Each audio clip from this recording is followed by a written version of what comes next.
Hello, it's Jen Bengal here from Out of This World Literacy. I am excited to hop on for another Facebook Live tonight. Tonight, I'm going to be talking about the 7 things that guided reading is. So I'm going to be defining guided reading for you in 5 different main characteristics. If you're just joining me live for the first time, if you like this video and you want to check out other Facebook Lives, you can go back and listen to those episodes as replays in the video section on my Facebook page. So today, the topic is all about guided reading and what it is. Tomorrow, I'm going to be talking about what guided reading is not. So check back tomorrow night at 8 p.m. too for me to talk about that. But as you're just hopping on now, feel free to say hello. I'm going to get started in just a minute. We'll give a minute for people who wanted to watch live to hop on. And let me know where you live maybe, or say hello in the question section. Hi, Christy. Welcome back. I see you on here again. Thank you for coming back to my Facebook Live episodes. For those of you who haven't seen before, this is my calendar. So you can see all of the episodes that are happening this year. This is the 3rd annual year, so it's really exciting. Hi, Lauren. Hello, Christine. Welcome from New York. I'm so glad that you're here. So today's topic, hi, Regina, is guided reading. And I'm going to go over the 5 characteristics that guided reading is. The first characteristic is really a definition of guided reading. Now, guided reading has been around since the 1950s, but what's happened inside of guided reading has changed and evolved from one generation to the next. So it's really exciting that it's lasted and stood the course that long.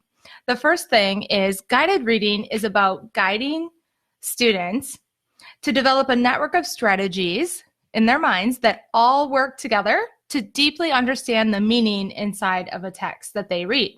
So reading really is about meaning. So we want to teach our kids in guided reading group to read for meaning. That's our primary goal. We want our students to go ahead and transition what we teach them in guided reading into their own independent practice. So guided reading is not about just giving kids answers.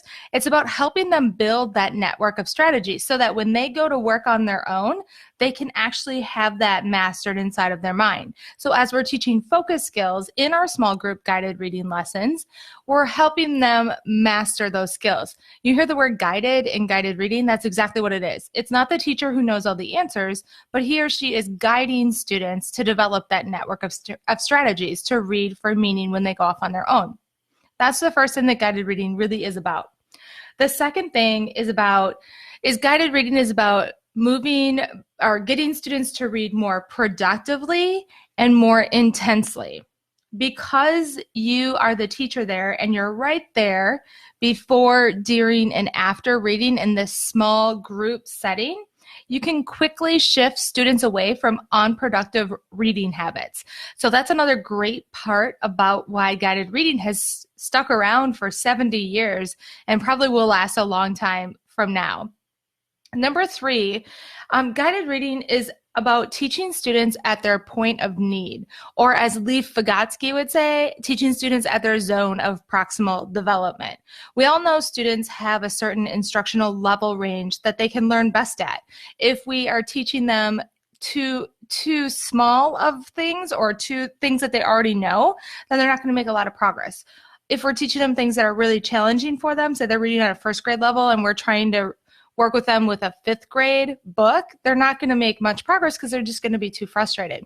So guided reading really provides us that opportunity to work with our kids at their ability levels, at their instructional level, so we can meet them where they're at, not expect them to learn a textbook or something, but we're going to where they are at, and then we're going to make more gains with them as readers. That's number 3. Number 4, guided reading is a small group format that allows for reading interactions. And when I say interactions, I really mean 3 different kinds of reading interactions. There's the interaction between the teacher and the student, but then there's also the interaction between that reader and other readers in the group. They're going to be having conversations, they're going to be asking each other questions, talking about the text and learning together. So there's an interaction between other readers that are at or around their ability level.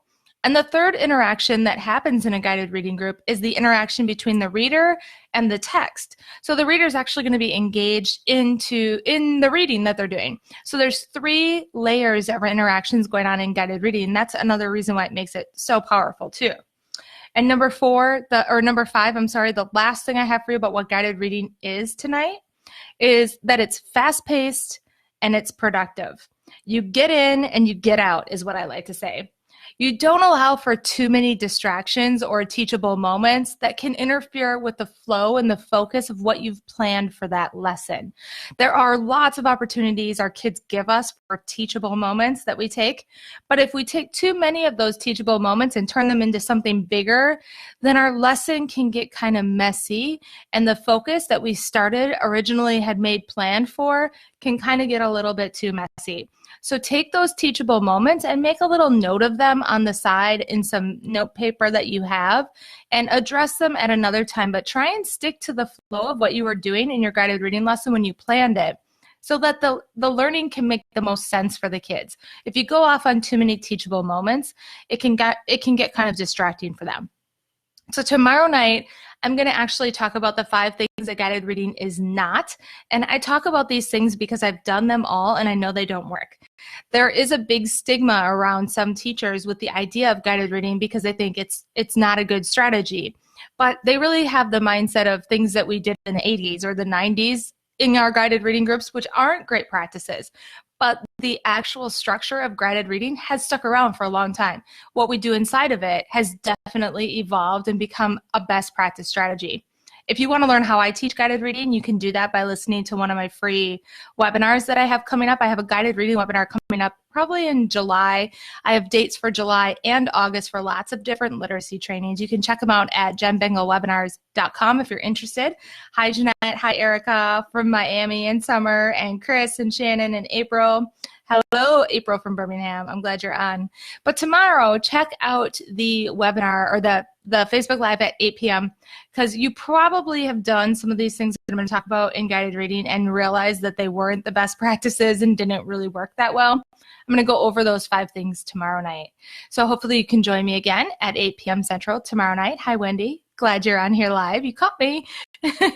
For the rest of you, enjoy the rest of your evening, and I will talk to you again tomorrow night on Facebook Live at 8 o'clock Central, and I hope you have a great night and a great rest of your day tomorrow.